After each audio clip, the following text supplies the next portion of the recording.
Hello everyone, यहाँ पे हम फेज डायग्राम के कुछ एमसीक्यूज सॉल्व करेंगे और इन एमसीक्यूज के थ्रू हम कुछ कॉन्सेप्ट भी समझने की कोशिश करेंगे। ठीक है, ये काफ़ी इंपॉर्टेंट एमसीक्यूज हैं। तो आप लिखा हुआ देख सकते हैं, the degree of freedom when FCC iron and BCC iron को एग्जिस्ट इन इक्विलिब्रियम। तो देखिए, डिग्री ऑफ फ्रीडम निकालते हैं गिब्स फेज रूल से, और गिब्स फेज रूल आपका मेटल्स के लिए क्या कहता है, आपका ये होता है P plus F equal C plus one, है ना। प्योर सब्सटेंस के लिए क्या होता है, P plus F equal C plus two. क्योंकि मेटल का जब प्रोसेसिंग होता है उसमें प्रेशर कांस्टेंट होता है, एटमॉस्फेरिक प्रेशर हो रहा, तो यहाँ पे C प्लस टू की जगह आता है C प्लस वन मेटल्स के लिए। ये ना स्टीम के लिए या वाटर के लिए बात करते हैं तो P plus F equal C plus two आता है। P क्या रिप्रेजेंट करता है, फेजेस को रिप्रेजेंट करता है, F degree of freedom, C number of component. ठीक है, तो यहाँ पे आपको डिग्री ऑफ फ्रीडम निकालना है। तो डिग्री ऑफ फ्रीडम निकालने के लिए यदि आप फेजेस की बात करें, ठीक है, तो यहाँ पे फेजेस क्या होंगे, दो, क्योंकि आपका जो आयरन कार्बन डायग्राम होता है वो बाइनरी डायग्राम होता है। ठीक है, बाइनरी सिस्टम होता है। तो नंबर ऑफ फेजेस कितने होगा इसमें, सॉरी नंबर ऑफ फेजेस हैं यहाँ पे, ये एफसीसी आयरन और बीसीसी आयरन। ठीक है, ये फेजेस हैं, तो 2 हो गया plus F equals number of component. Component क्या है, 2, क्योंकि आपका बाइनरी सिस्टम होता है आयरन कार्बन डायग्राम।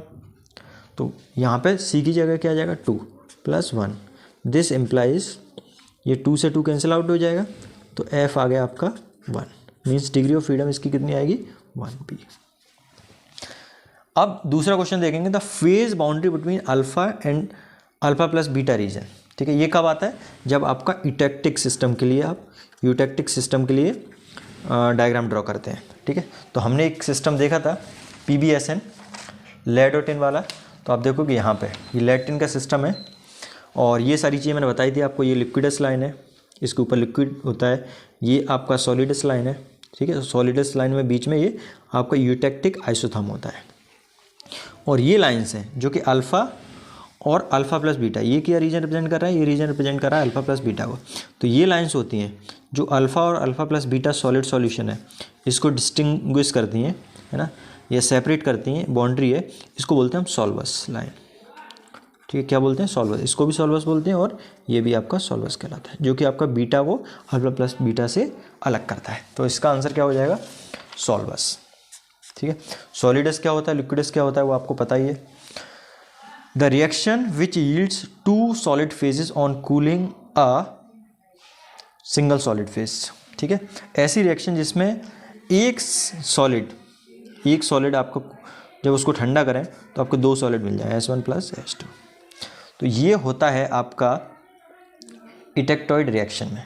ठीक है, ये आपको आयरन कार्बन डायग्राम इसके लिए पता होना चाहिए। तो आयरन कार्बन डायग्राम में आप देखो यहाँ पे, ठीक है, ये 0.8 वाला पॉइंट है।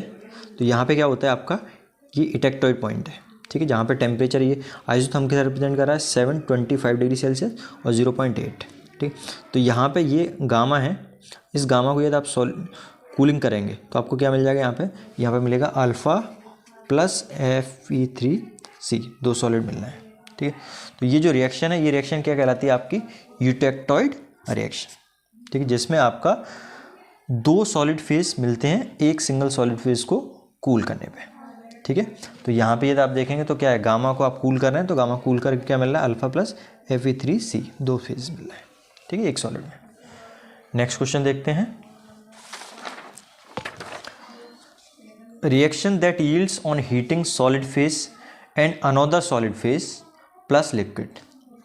ऐसी रिएक्शन जिसमें आपका सॉलिड को यदि आप हीटअप करें, हीटिंग करेंगे इसकी, तो क्या मिलेगा, सॉलिड मिलेगा प्लस लिक्विड मिलेगा। तो ये होता है आपका peritectic reaction. Iron carbon diagram में ये पेरिटेक्टिक रिएक्शन कहाँ होती है, 0.18 कार्बन परसेंटेज पे। ठीक है, तो आप देखो ये रीजन क्या रिप्रेजेंट कर रहा है, ये रीजन रिप्रेजेंट कर रहा है लिक्विड प्लस डेल्टा, और ये वाला रीजन क्या है, यहाँ पे गामा है। ये पूरा क्या है, गामा का रीजन है, ऑस्टेनाइट का रीजन है। तो ऑस्टेनाइट को यदि हम हीटअप करेंगे, ठीक है, हीटअप करेंगे तो यहाँ पेरिटेक्टिक रिएक्शन होगी, और आपको ऑस्टेनाइट किस में चेंज हो जाएगा, ये चेंज हो जाएगा लिक्विड प्लस डेल्टा में। डेल्टा क्या है, सॉलिड है। ठीक है, तो ये पेरिटेक्टिक रिएक्शन में होता है, इसको पेरिटेक्टिक पॉइंट बोलते हैं। आपको ये बहुत इंपॉर्टेंट होता है। इटेक्टोइड पॉइंट क्या होता है और उस पर कंपोजिशन क्या होता है इटेक्टोइड पॉइंट पे 0.8% कार्बन और टेम्परेचर होता है 725 डिग्री सेल्सियस। ऐसी इटेक्टिक पॉइंट पे क्या होता है, यूटेक्टिक पॉइंट पे 4.3% कार्बन और यहाँ पे टेम्परेचर होता है 1147 डिग्री सेल्सियस। ठीक है, ऐसी पेरिटेक्टिक पॉइंट है, यहाँ पे टेम्परेचर होता है 1493 डिग्री सेल्सियस और कार्बन का परसेंटेज होता है 0.18%। ठीक है, तो इसका आंसर क्या होगा, पेरिटेक्टिक रिएक्शन। ठीक है, नेक्स्ट अच्छा क्वेश्चन है ये भी। इसमें दिया हुआ है, क्वेश्चन दिया हुआ है इफ अल्फा ऑफ 82% बी, ठीक है, and liquid of 57% B are in equilibrium. ठीक है, और in an alloy of 73% B. ठीक है, the fraction of liquid is, ये पूछा है इसमें। तो इसको सॉल्व करेंगे हम लीवर रूल से। तो आप देखो इसमें क्या क्या दिया हुआ है, 57% बी। ठीक है, यहाँ पे लिक्विड वाला रीजन है जिसमें आपका 57% बी है। ठीक है, फिर फर्दर यहाँ पे देखिए अल्फ़ा है और यहाँ पे 82% बी है। ठीक है, और ये इक्विलिब्रियम में है और एक अलॉय की कंडीशन दी है, ये क्या हो जाएगा आपका लीवर हो जाएगा 73% बी। तो यहाँ पे ये 73% है। ये रीजन क्या रिप्रेजेंट कर रहा है, अल्फ़ा के लिए, और ये क्या हो जाएगा लिक्विड के लिए। अब आपको फ्रैक्शन ऑफ लिक्विड निकालना है। तो आपको मालूम है लीवर में हम फ्रैक्शन ऑफ लिक्विड निकालेंगे, तो हमेशा फ्रैक्शन निकालने के लिए क्या करते हैं, आप अपोजिट आर्म लेते हैं फ्रैक्शन ऑफ लिक्विड के लिए। तो अपोजिट आर्म, जैसे ये लिक्विड है तो ये वाली आर्म कंसीडर करना पड़ेगा।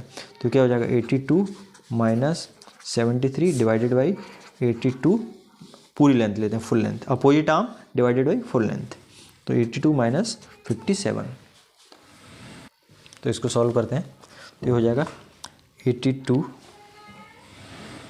Minus 73 divided by 82 minus 57। ठीक है, तो ये आ गया 0.36। तो ये आ गया 0.36 और ये किसके टर्म्स हम सारा शो कर रहे हैं, बी के टर्म्स में। तो ये भी किसके टर्म्स में आएगा, बी। 36 बी लिख सकते हैं या फिर क्या हो जाएगा 36% बी। फ्रैक्शन के टर्म्स में 0.36 या परसेंटेज के टर्म्स में बात करेंगे तो 100 से क्या हो जाएगा मल्टीप्लाई हो जाएगा। नेक्स्ट क्वेश्चन देख सकते हैं आप यहाँ पे, if fraction of a liquid. ठीक है, ये भी लीवर रूल का क्वेश्चन है आसान सा। तो यहाँ पे दिया हुआ है if the fraction of liquid with a 57% B which is in equilibrium with the solid of 82% B is 0.7। ठीक है, तो यहाँ पे हम बना लेते हैं, ये आपका 57% B का लिक्विड है, यहाँ पे 57% B। ठीक है, और सॉलिड कितना है 82% B। ठीक है, तो ये सॉलिड को रिप्रेजेंट कर रहा है 82% B। और यहाँ पे मान लो कोई लीवर है और इस जगह का आपको नहीं दिया है, ओवरऑल कंपोजिशन नहीं दिया है। ठीक है, तो ये कंपोजिशन हम इसको मान लेते हैं x। अब इसमें ये वाला रीजन लिक्विड को रिप्रेजेंट कर रहा है और ये वाला रीजन किसको रिप्रेजेंट कर रहा है, सॉलिड को। ठीक है, क्वेश्चन के हिसाब से। अब लिक्विड का फ्रैक्शन ऑलरेडी दिया हुआ है कितना, 0.7। फ्रैक्शन आप पढ़ो, if the fraction of liquid with the 57% B which is in equilibrium with the solid of 82% B is 0.7। ठीक है, तो फ्रैक्शन ऑफ लिक्विड ऑलरेडी दिया हुआ है, फ्रैक्शन ऑफ लिक्विड कितना दिया है 0.7।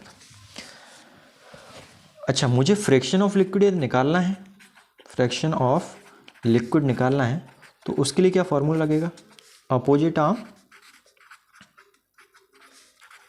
Divided by total arm length.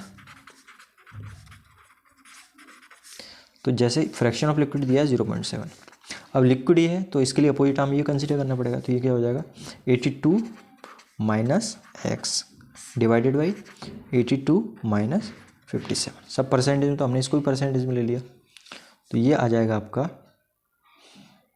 ये फ्रैक्शन के टर्म्स में आएगा।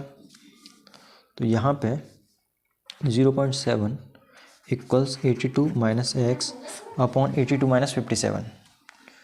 ठीक है, तो 82 माइनस 57 ये आ गया 25।